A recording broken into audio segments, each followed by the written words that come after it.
Dit is de podcast van Omroep Friesland. Noordewien. Met Willem de Vries. Kom verder.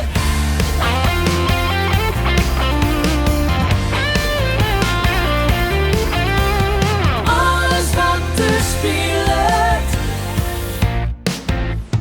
Omroep Friesland. You can be anything you want to be. Just turn yourself into anything you think that you could ever be. Be free with your tempo. Be free, be free. Surrender your ego. Be free to yourself.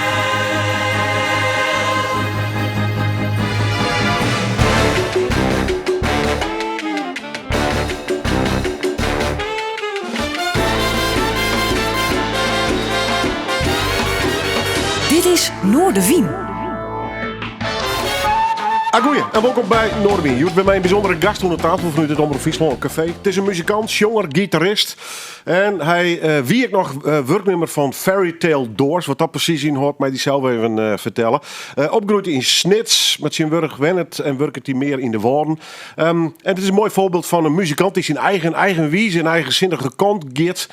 En dus een keer zijn verhaal hopelijk komt vertellen. Want hem hakken met u nog, Tom Wiegersma. Leuk dus te best. Bedankt. Welkom. Ja, Hoe is het? heel goed. Heel goed. Leuk om hier te zijn. Ja, nee, leuk dat je eens even in ons komen wordt. Want we hebben vaak wel wat voor Friese begrippen bekende mensen op tafel. Maar het is ook wel eens leuk om gewoon eens een keer met een muzikant te praten wat hij druwt. Ja. Eerst maar even nog die muzikantenschap. Want hoe lang jongst of spelest eigenlijk al? Nou dat is al een hele tijd. Ik denk vanaf mijn 13e of zo. Ja, vanaf mijn 13e, 12e ben ik ongeveer begonnen met muziek. En luisteren, maar ook spelen en zo. Ja. Wat dreurde die daarin? Ja, mij uiten op de een of andere manier. Het was voor mij altijd, muziek was voor mij altijd een beetje een schild of wat dan ook. Toen ik ermee opgroeide, zeg maar, mijn ouders die luisterden allebei heel veel muziek.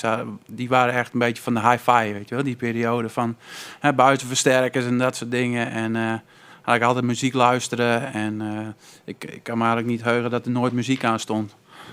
Dus daar had ik altijd mee geassocieerd worden en mee geconfronteerd worden.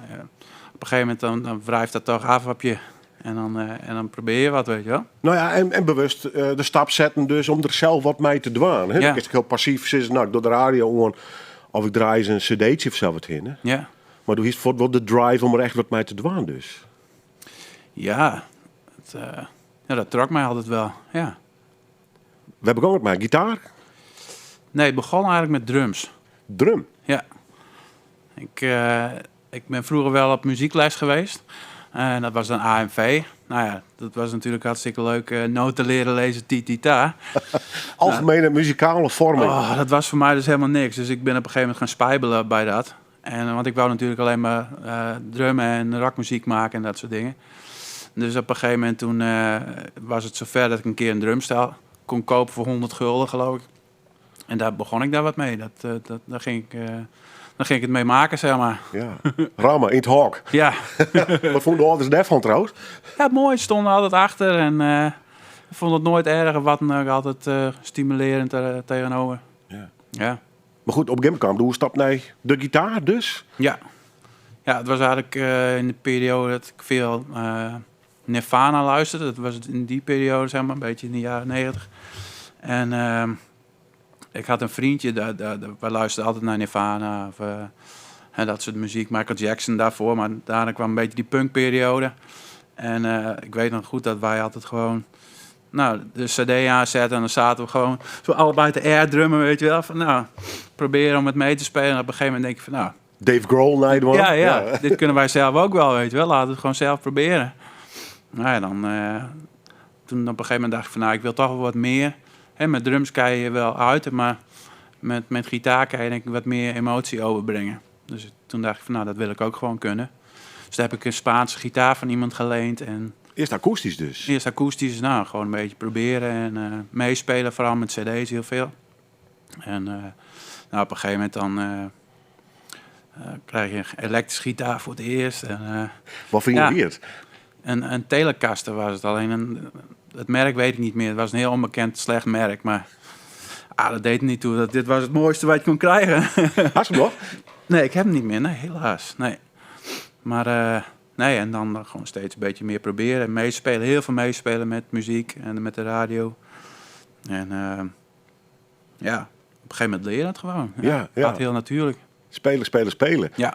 Want ja, dat is natuurlijk met de elektrische gitaar helemaal natuurlijk. Het keerlenloed is misschien wel prachtig. Maar ja, dan wordt de zoektocht vaak naar distortions en andere effectpedalen. Ja. Had dat eigenlijk toen al dien of net? Nee, dat was helemaal niet belangrijk nog. Nee, hè? Nee. Wanneer je dat kwam? Ja, ik denk pas veel later, hoor, toen ik... hoe oud zou ik geweest zijn? Ja, toen ik een jaartje of 25, 26 werd of zo. Ja, dan denk je van, ik heb nu wel wat geld. Misschien kan ik wel wat betere gear kopen dan wat ik heb. Nou ja, dan begint het met heel goedkope spul. Maar op een gegeven moment krijg je wel waardering voor het iets duurdere spul. Maar ik ben nooit zo heel erg...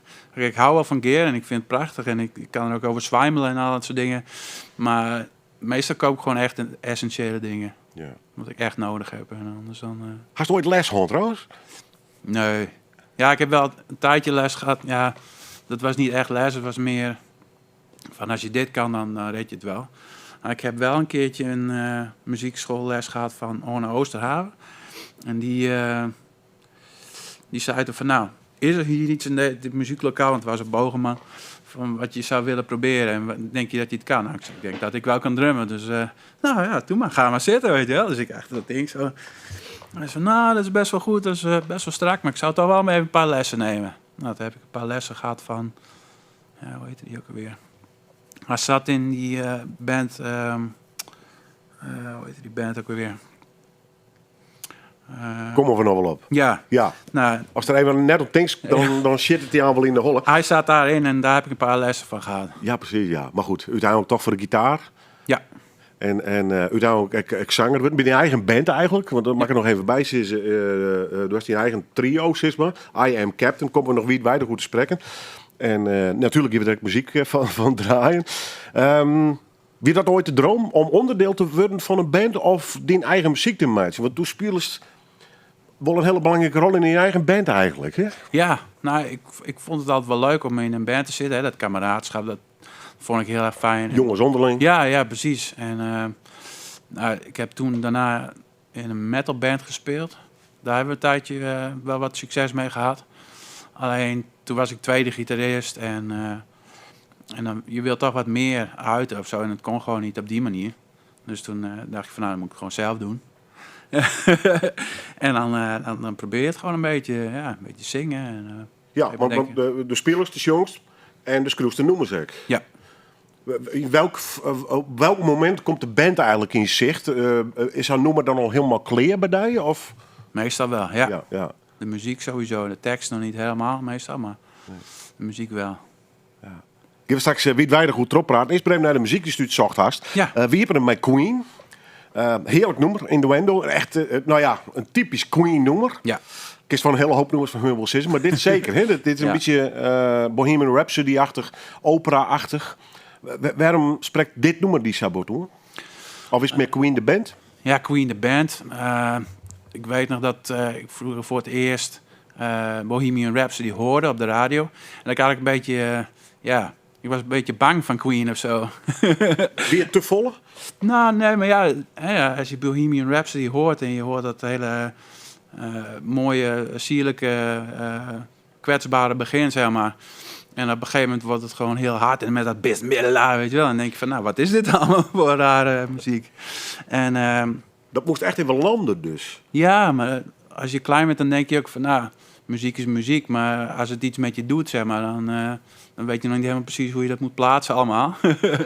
Maar ik weet wel dat ik daar in het begin wel bang voor was. Maar aan de ene kant voel je dan ook wel een soort van, de emotie erin van Freddie Mercury. Vooral als hij bij dat laatste stukje zegt van, nothing really matters. Dat stukje, weet je wel. Dan werd ik altijd een beetje verdrietig van of zo aan het einde. Dan denk ik van, wat sneu voor, weet je wel. Maar dat raakte mij gewoon. En, wel de ultieme muziekbeleving, hè, die staan haast. Zeker, ja. Dat is het heel wat rekkenwust. Ja, Queen, dat raakt mij altijd heel erg. En dat heb ik bij dit nummer ook, omdat de boodschap van Innuendo best wel hard is, zeg maar ook wel wat je nodig hebt misschien. Ja. Ja, ik had nooit echt heel goed beluisterd, de tekst, mag ik je heel eerlijk bekennen. Maar dit is een beetje maatschappijkritisch dus. Ja, luister maar eens goed. Je hebt geen luisteropdracht. Hij benoemt heel veel dingen in het nummer, ja. Ja, en de band natuurlijk bij fantastische muzikanten, hè, wat dat betreft. Ja. Kun je als gitarist gebod genieten van zo'n Brian May dan? Ja. Technisch vooral? Ja, nou ja, hij is wel heel erg technisch natuurlijk, maar hij is ook de meester van de melodie. En dat vind ik wel het mooiste eigenlijk eraan. Ja, hij heeft volgens mij wel eens gezegd dat hij gitaarsolo altijd benadert als een soort van tweede zangpartij of zo. Nou, dat vind ik mooi. Ja. Hoe is die visie ten opzichte van je eigen spul, bijvoorbeeld in gitaarspel? Is dat hetzelfde of denkst u voor diezelfde oors? Nou, ik heb de laatste tijd een beetje een soort stijl ontwikkeld waarin je, zeg maar, wel het ritme probeert te spelen, maar ook een soort van stempartij doorheen te spelen. En dat heb ik eigenlijk een beetje afgekeken, heel stiekem, van de gitarist van Billy Talent. Dat is ook een van mijn favoriete bands. En die zegt altijd van, ja, ik ben de enige gitarist in de band. En ik ben dus nu ook de enige gitarist in de band. En dat vind ik ook wel leuk, dat we met z'n drieën zijn. Maar dan moet je dus wel, je moet wel iets kunnen spelen wat vult.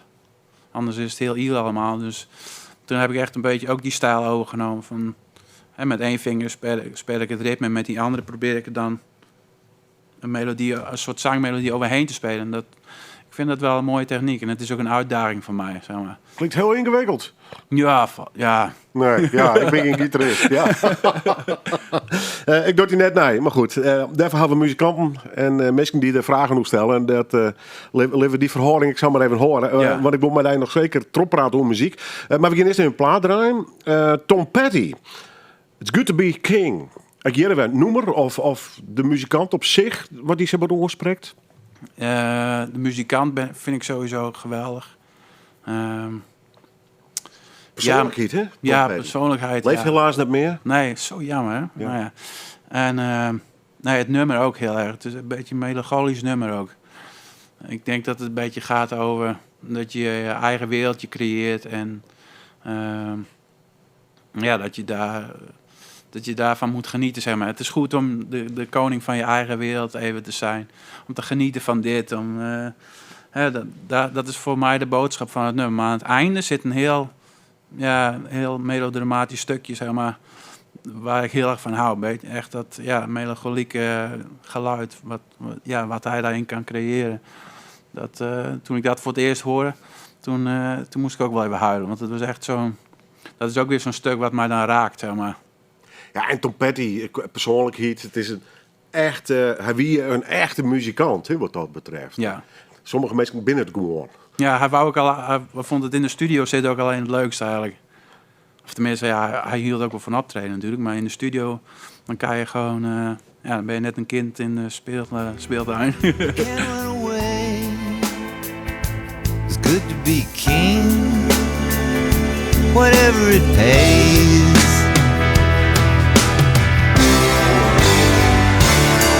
Excuse me if I have some place in my mind. Tom Petty, It's Good to Be King. Zie op het muzieklistje van mijn gast van Joert, Tom Wiegersma. Had zijn eigen band, een trio om het zo maar zo te drukken. I Am Captain, muzikant, zanger en gitarist. En dan gewoon eens aardig zijn met mij een muzikant te praten die net in de Friese top 100 misschien stiert. Maar wel een leuk verhaal uit. Opgroeid in Snits, is ik hem er even bij met Sint-Wurg wenachtig in Kolm. Dat is een hele andere wereld, jong. Ja, heel anders. Bevalt dat wat? Ja, is heerlijk. Ja, ja. Niks ten nadeel van Sneek, maar het is gewoon anders. Ja. Veel rustiger en niet zo druk inderdaad. Nee, ik vind het wel fijn. We hebben nu een boerderij gekocht. En dan woon je gewoon in het midden van een dorp. En je hebt eigenlijk alles gewoon bij de hand. De supermarkt, alle winkels, Hema, Kruidvat. Zit allemaal gewoon. Je kan je heel erg goed redden daar. Maar je hebt wel gewoon een rustig plekje. Ja, geen sprake van een enorme kloof in dat. Nee. Nee, ik kan me niet voorstellen. Het valt wel even snitch. Moet ik het toch even met die Bogeman. Ja. Anna Oosterhaven, nou ja, u is wel bekend allemaal. Inmiddels pensionada, maar daarmee niet rustiger geworden. Maar hier van oorjagers van het Bogeman als muziekskwallen eigenlijk. Het is gewoon een middelbare skwallen, maar een hele protomeesken binnen dankzij die skwallen in de muziek te lonen kwam. Ja. Is dat voor jou een inspiratie geweest of had het een oren route gewoon? Nou, ja, Het is het alleen nog de drum. Ja, nee, Orne Oosterhaven was sowieso wel een inspiratie voor mij. Ook omdat hij heeft vroeger nog met mijn moeder in een band gezeten. Hij speelde bas en mijn moeder die speelde mandoline. En dat was, ja, wat was dat? Nou, dat is heel lang geleden in ieder geval. Maar, Lijkt mij wat hippieachtig. ja, dat was het ook denk ik wel een beetje. Ja. En, maar ik had Orne Oosterhaven altijd al op voetstuk staan. En toen ik op het Bogeman zat, dacht ik ook altijd aan hem van... Oh, ja, dat is degene die de muziekdingen in de hand heeft. Dus... En toen ik hem inderdaad traf bij die muziekles, toen dacht ik ook van nou, hij weet het wel. Dus daarna ben ik wel met verschillende bandjes, heb ik daar samengewerkt als drummer. Alleen dat was niet echt big band. Dat was, waren gewoon losstaande projecten die daar in het Bogeman plaatsvonden, zeg maar. Dus in dat opzicht ben ik er wel mee bezig geweest. Ja. Nou ja, en het betekent ook hoe belangrijk het is om, als het wat mijn jonge leeftijd met muziek in onrekking komt. En dan bedoel ik, wij net gewoon de radio luisteren, maar echt iets actiefs dorst met muziek. Dat denk ik heel belangrijk sowieso voor de muzikale ontwikkeling van band. Hè? Ja. En dat heeft zelf dus ook wel een beetje ervaren dus. Ja, zeker. Ja. Wat gongs was net bolwerk, live concerten in die dus jong wist of net? Jawel, ja. Toen al hoorde muziek of net? Ja, zeker weten, ja. Wat voor bands vondst leuk? Ja, van alles. Nirvana, hier is het alleen hoor. Ja. Ja, van Queen wat draait al. In die tijd, ja. Wat heb ik gezien? Ik heb een heleboel underground bands gezien in het bolwerk. Echt grote namen, niet zozeer. Ja, wat inspireerde mij? Ja, het was echt Foo Fighters, Nirvana voor mij toen in die tijd. Echt de grunge scene, zeg maar. Ja. Wel toffe muziek trouwens. Ja, nog steeds leuk. muziek, ja. Nou ja, Nirvana komt bij een hele protte toch steeds weer naar boven daar. Ja. Ontzettend belangrijke band eigenlijk. Hè? Ja, zeker. De Outkast, hè. En die gewoon het maakt in de top, zeg maar. Dat gevoel had ik er altijd een beetje bij. Ja. Iemand die gewoon briljant muziek maakt, alleen wel een troubled leven heeft op de een of andere manier. Want hier is het kijk te horen. Ik denk muziek überhaupt heel belangrijk voor die is, maar het rekken die ik emotioneel heb. Ja. Hij staat altijd gewoon of is dat tradieren in het verhoren? Nee, dat raakte mij altijd al. Ik had, toen mijn ouders zijn gescheiden. En dat maakt toch wel een indruk op je leven als kind, zeg maar. Maar ik kan hartstikke goed met mijn ouders beiden. Dus in dat opzicht is dat gewoon helemaal goed. Maar toen werd muziek echt een beetje mijn ding, zeg maar. Op de basisschool ben ik best wel veel gepest en zo. En had ik ook vaak ruzies en ik vaak in elkaar geslagen en dat soort dingen. Wow, moeilijke tijd. Ja, het was een hele moeilijke tijd. En voor mij was toen de muziek echt een soort van dit is mijn wereldje en dit is mijn grens, zeg maar, en mijn schild. En daar kan niemand aankomen. En, het klinkt een beetje als troost en bescherming. Ja, troost en bescherming inderdaad, ja. Ja. En daarom ben ik er ook altijd wel emotioneel mee verbonden. Ja. En zei maar weer, bijvoorbeeld zo'n band als Nirvana, het verhaal wat erbij hebt. Ja. Dat hij dat op een gekke manier, het is helemaal net goed oor mee. Nee. Zeker net met de zanger, Kurt Cobain natuurlijk. Nee. Maar als jong mens, kiest hij dus wat om haar. Ja, het voelt dat is iemand die, waar je mee verbonden voelt of zo. Ja. Wie is toen ook al bezig met songs ontschreeuwen en bijvoorbeeld teksten? Nee, teksten vind ik altijd lastig. Ik ben niet zo'n goede tekstschrijver. En ik ben ook niet zo'n goede prater. Dus, Nog niet best, ja? Ja. Nee, maar... Hoe haast dat nou dan met de teksten? Ja, heel vaak heb ik wel een idee. En dan komt er iets van fonetisch. Dan probeer ik iets fonetisch eronder te zingen of wat dan ook. En vaak als dat woord ergens op lijkt, dan is het voor mij... Oh, daar gaat het nummer over. Alleen, ja... Dat werkt niet altijd. Dus nee, ik probeer nieuwe dingen uit te vogelen van hoe kan ik een interessant nummer schrijven. En, maar ik ben niet zo'n schrijver die zegt van, nou, ik ga het hierover maken. En dan gaat het er ook over. Dat wil bij mij niet of zo. Nee. Dus ja. En hij is nog net, ja, zoest het een oordeel aan laten wollen? Of best wel zei het van, ik wil mijn eigen tekst en toch schroeven? Eigen tekst. Hoe moeilijk het misschien soms geert of niet? Ja. Ja, vind ik ook wel weer leuk. Die frustratie, zeg maar, die er dan in zit. Ja, het klinkt wel een beetje als een worsteling. Inderdaad. Ja, maar dat kan ik ook wel weer gebruiken voor... Ja, dat is een soort motivatie. Ja, precies. Ja.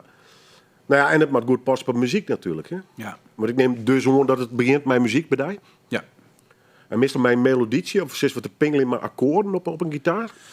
Nee, het komt wel eens op verschillende manieren. Ik heb wel eens... inderdaad, dan hoor ik... Ik heb de gekste plekken voor inspiratie. Ik heb serieus wel eens een keer ergens bij een bedrijf gewerkt. En dan hoorde je op de achtergrond een van de grote afzuigunit of zo. En de enige toon die je hoorde was... En dan loop ik er langs. En elke keer als je er langs loopt, denk je van... En dan begin ik daarmee te harmonizen. En dan denk ik van... misschien is dit wel een leuk ding om iets mee te maken of zo. Ja. Maar het komt van de gekste plekken. Soms heb ik ook wel eens een melodie in mijn hoofd. En die probeer ik dan over te zetten naar akkoorden, wat dan ook. Ja. Want zit er altijd muziek in die hol? Ja. Bestaat dit ontneurien in die hol of niet? Ja, en dat vinden heel veel mensen ook heel vervelend vaak. Want ik drum ook in mijn hoofd. Dus als ik ergens ben en ik zit... Dan zeggen ze wel, nou even op, joh. Ja, dan kan je nog erger met drummen. Dat ze oren beginnen op te tikken. Ja.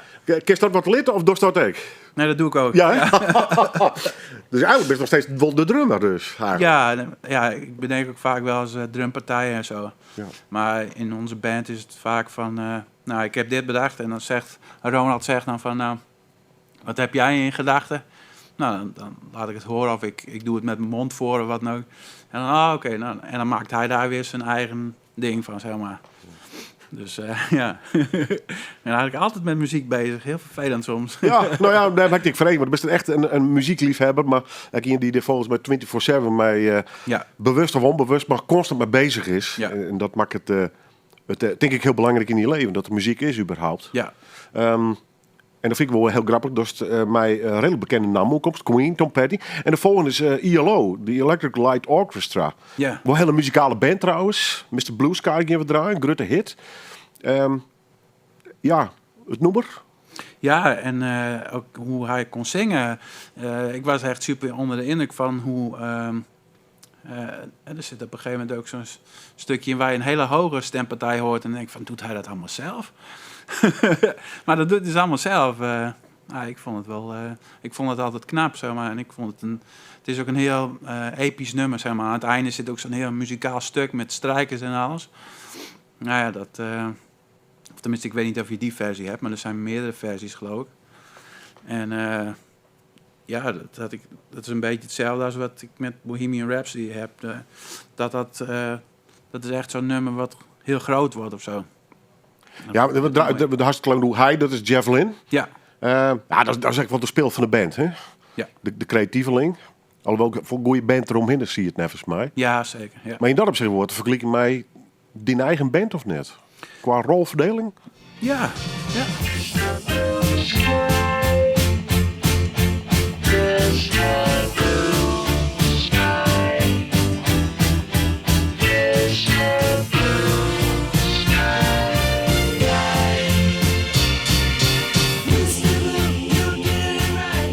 ELO, oftewel Electric Light Orchestra, Mr. Blue Sky. We draaien het omdat mijn gast, die Tom Wiegersma hiermee omkwam. En wel grappig, want wie hebben hem met Queen? Ja, staat een beetje naast elkaar lijst met totaal verschillende muzikanten en bands. Maar wel hele gekke draaien in de noemers. Hè. Het is helemaal vult met koorkes en dat soort dingen. Je ontwaart dan wel iets van die smaak, dus. Ja, als het kon, dan propte ik mijn muziek ook helemaal vol met allemaal dingen, maar... Dat dorst net. Nee, ik moet mezelf echt inhouden, hoor. Ja, hè? Ja. Waarom? Ja, omdat ik wil het ook wel... Ja, het is een hele andere manier natuurlijk van opnemen. Ja, als je iets opneemt en het heeft tegen gitaarpartijen, dan kan je live nooit waarmaken. Nee, maar wat dat? Ja, dat is inderdaad een beetje mijn puntje inderdaad ook van ja... Maak je muziek puur voor de cd of echt om het live te doen? Ja, nou, en ik ken, ik probeer die hoe te halen, maar die keuzes klinkt nou een beetje Je hebt me bemoeilijkend. overgehaald. Ja. Nee, maar ik ken genoeg bands, die als je de platen hier best wel wat oorsdoggen en wat ze live doggen. Hè? Ja. Dus, en dat je dat weet. Maar goed, dat verdient dus nog net een oorwaging west om eens uit te pakken. Nee. In dat opzicht, nee. Nee. Gewoon recht toe, recht aan wat dat betreft. Ja. Is dat belangrijk voor dat die muziek van die puur bloed? Ja, En live? ja, de meeste liedjes schrijf ik ook op mijn akoestische gitaar. Dus dat is een beetje mijn graadmeter. Als het op de akoestische gitaar kan en het blijft nog steeds een goed nummer, dan kan het ook wel elektrisch. Ja. En heel vaak dan, als ik thuis speel of oefen of wat dan ook, dan is het eigenlijk altijd op mijn akoestische gitaar. En als dat lekker klinkt, dan is het meestal voor mij wel een goed nummer. Ja, maar wat grappig, want op een site van I Am Captain, van de band, daar zei ik ben nou ook singer-songwriter. Maar mijn band en elektrisch. Dus Ja. singer-songwriter is vaak akoestisch Ja. en een man alleen, of vrouw alleen. Ja. Mij beide natuurlijk. Dus, maar zoals Jos, een beetje een soort singer-songwriter met band of zo? Ja, Ja, dat is denk een het, letterlijk ja. zo. Hè? Ja. ja, Want op dat woord singer-songwriter hing het een hele andere sfeer natuurlijk. hè? klopt. Ja, is ook zo. Ja. Horst, van dat soort muziek of net? Ook, ja, ik hou echt van zoveel verschillende soorten muziek. Maar singer-songwriter vind ik ook heel mooi. Ja. Ja. We beginnen even boeten de muziek uit, want als je op die googelt, dan komt het best wel op een grappige, opmerkelijke site te lonen. Fairy Doors. Oké, ik denk allemaal rare dingen, maar het valt mee. Nee. Ja, Fairy Tale Doors, ja. Ja, Fairy Tale Doors, Max Sissen. Wat is het eigenlijk? Het is Want eigenlijk... ik zag foto's van een gerudde beer met een hele dwarpje, gebouwtertjes toch in daarin kennen. Ja. Nee, vertel het maar eens. Ja, het is eigenlijk het bedrijf van mijn vrouw. Wilma? Wilma, ja. En ja, op een gegeven moment liep dat zo goed. We maakten zeg maar die deurtjes. Ja, het begon eigenlijk... Ik werkte ergens en daar hadden ze een laser, een CO2-laser. Ken je dat? Dat is eigenlijk gewoon een machine en die gebruikt... wat je vroeger zeg maar, met een vergrootglas bij hout deed. Dat je kon branden en dat soort dingen. Dat is eigenlijk gewoon... dat zit in zo'n machine, zeg maar. Nou, die heb ik... of die stond daar toen. En die jongen die dat bediende, die vroeg ik van... Nou, wat kan je daar allemaal mee, weet je wel? Dus hij liet het zien. En dat vertelde ik dus aan Wilma. En die zei van... Nou, dat lijkt me wel leuk. Misschien kunnen we eens een keer een opdrachtje doen. Want zij is heel creatief. En nou, misschien wil die wel eens een keer wat voor ons uitlezen. Nou, wij dat proberen. En dan kwamen dus die deurtjes uit. En dat idee had ze al een tijdje. Alleen ze wist nog niet precies van ja, hoe moet ik dat doen? Want het is best wel arbeidsintensief als je het allemaal met een figuurzaagje moet doen. Ja. Dus vandaar dat we met die laser proberen. En nou, dat begon wat te lopen. En op een gegeven moment gingen we op een platform dat heet Etsy. Gingen we dus wat dingetjes verkopen. En dat ging heel goed. En het groeide en het groeide en het groeide. En op een gegeven moment groeide het zo dat we zeg maar, nieuwe lasers zelf konden aanschaffen. Nou, dat is een gigantisch apparaat. Hè? en toen zou je echt proberen massaproductie te gaan draaien ermee. En dat gaat de hele wereld over. Ja. Ja. Lees nou eens in wat het is, precies. Ik ga heel kwaad zijn, maar... Het is eigenlijk een klein deurtje, een veeëndeurtje noemen ze het. En, ja, per centimeter eigenlijk, hè? Ja, volgens mij is het echt zoiets. 10 centimeter misschien? Ja, 10, 15 centimeter, zoiets. En ja, dat kan je tegen een boom zetten. Of sommige mensen zetten hem ook wel in huis tegen een plint aan of wat dan ook. En daar woont dan een vee of een kabouter of wat dan ook. Ja. Ja, een beetje kabouterdwarpjes. Ja. Verschillende vormen, verschillende kleuren. Ja. Nou ja, je meneer het net van niks, Fairy Tale Doors. Dus het is een sprookje, hè? Dus Ja. een merk op zijn Fries te zeggen. Ja. En dat gaat dus de hele wereld hoor. Ja. We hebben ook eentje die heet de Tooth Fairy. Dus dat is de tandenvee. Nou, die wordt dan ook wel eens besteld. En die krijgen kinderen dan vaak. En dan leggen ze hun tand die eruit gekomen is, leggen ze daarvoor en is de volgende dag weg, weet je. Die hebben dus ook. We hebben een bakkerijdeurtje. Allemaal verschillende soorten hebben, zeg maar. Ja. Wat echt inspeelt op de fantasie, zeg maar. En daar hebben dus een speciaal apparaat voor om dat te creëren. En zij ontwerpt zeg maar die dwarkjes. Ja. Want kan ik mijn eigen ontwerp komen eventueel? Of Nee. dit het Safir net? Dat hebben we wel gedaan, maar doen we eigenlijk niet zoveel meer. Want het is best wel een heel proces, zeg maar. Ja, dat wordt hele dure dwarkjes. Ja. Ja, grappig. Ja. Fairy Tale Doors. Zomaar zijn op internetsite kun je er meer over te weten komen. Wij gaan weer muziek draaien. van Biffy Clyro, Ja, ik twijfel even Clyro of Clyro weer. uit Schotland. Waarom dit? Ja, een grote inspiratiebron voor mij en voor de band. En de energie en de nummers, zeg maar, het is ook een trio. De drummer en de bassist, dat zijn broers. En de zanger, nou, dat is gewoon een vriend van hun. En echt een rock trio. Ze hebben ook wel een beetje prog-invloeden en zo. Gekke tijdsignatures in de muziek. Bijvoorbeeld dit nummer wat ik heb uitgekozen, Spanish Radio. Er zit ook een heel raar ritme in, zeg maar. En ze hebben heel veel enthousiasme. En dat vind ik altijd wel lekker. Dat probeer ik zelf ook altijd te hebben. Dat als je op een podium staat en je staat daar, zeg maar van... Nou, welkom. Zij zijn meer van, nou, wij zijn hier, weet je wel. Schreeuwen gewoon. De energie die hun uitstralen, dat is gewoon heel aanstekelijk. En dat probeer ik ook een beetje uit te stralen af en toe. Dus daarom spreekt het mij aan. En ze hebben ook fantastische nummers. Het gaat van heel hard tot heel zacht. Dus een hele grote inspiratiebron voor ons. Total dislocation, I've got a tree. It's time to cut it to its knees. Don't wanna rush it, we got to please. We have to glisten as I remain. Splendid isolation.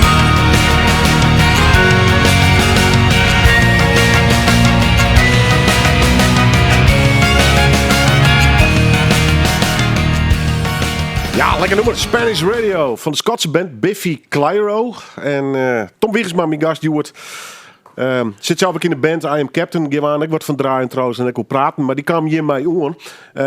Maar dat 1 minuut lezen, want onder de plaat vertel eens waar die naam bij komt. Want het is eigenlijk een verbastering. Hoe zit het eigenlijk? Ja, ik heb een keer een interview van ze gezien en vertelden ze dat van dat ze iemand in de klas hadden die altijd op een pen aan het kauwen was. En het was zo'n, een pen noemen ze een biro in Engeland en in Schotland volgens mij. En dat met zo'n blauwe Zo'n dop. Zo'n blauwe dop erop en die zat altijd op de kauwen. En die noemden ze Cliffy Biro. Nou ja, en toen hebben ze gewoon die 2 letters omgedraaid en toen werd het Biffy Clyro. Ja. Zo simpel kan het zijn. Ja, mooi hoor. Mooi. Energieke band. Dat kiest ik van in eigen groep zitten. I Am Captain. Ja. Ja, want hoe lang ben je hem nou onder al dwaan daar? Want ik moet even bij zeggen dat de band Farmer werd net in het Rodai, maar toch Ronald en Watte. Ja. Hoe ben je bij elkaar gekomen eigenlijk? In 2016 zijn we officieel begonnen, maar ik heb toen een advertentie op Facebook gezet van ik zoek muzikanten en ik wil graag, het is een beetje in deze stijl. En daar hebben toen 2 mensen op gereageerd, dus Ronald en de destijds bassist Peter Jansen. En daar hebben we een hele tijd mee samengespeeld. Ja, want in 2009 heb je Landmarks en Lighthouses uitgebracht, een EP. Ja. En voor de mensen denken, wat is een EP? Ik weet het is 4 of 6 noemen ze het meestal. Dus een heel album om het zo maar zo te drukken. Ja. En Leslie heb je nog weer een nieuwe single uitgebracht. Ja.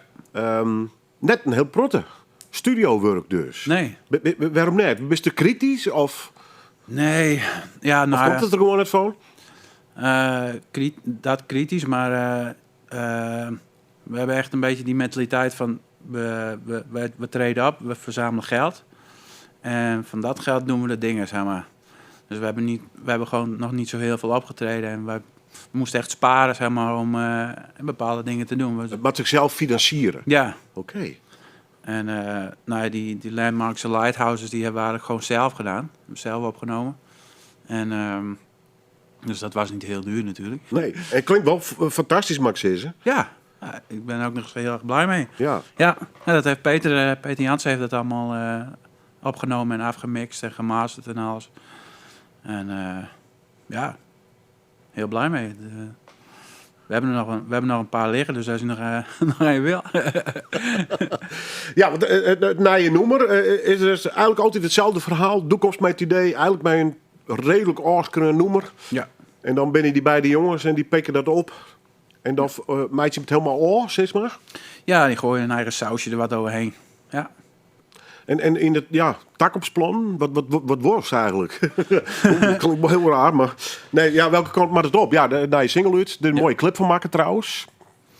Ja, we willen eigenlijk... we hebben nu een... hoeveel zal het zijn? Volgens mij 11 of 12 nummers of zo. Die nieuwe nummers nu geschreven. En die willen we heel graag op een volledige cd opnemen. Dus echt gewoon alles erop, zeg maar.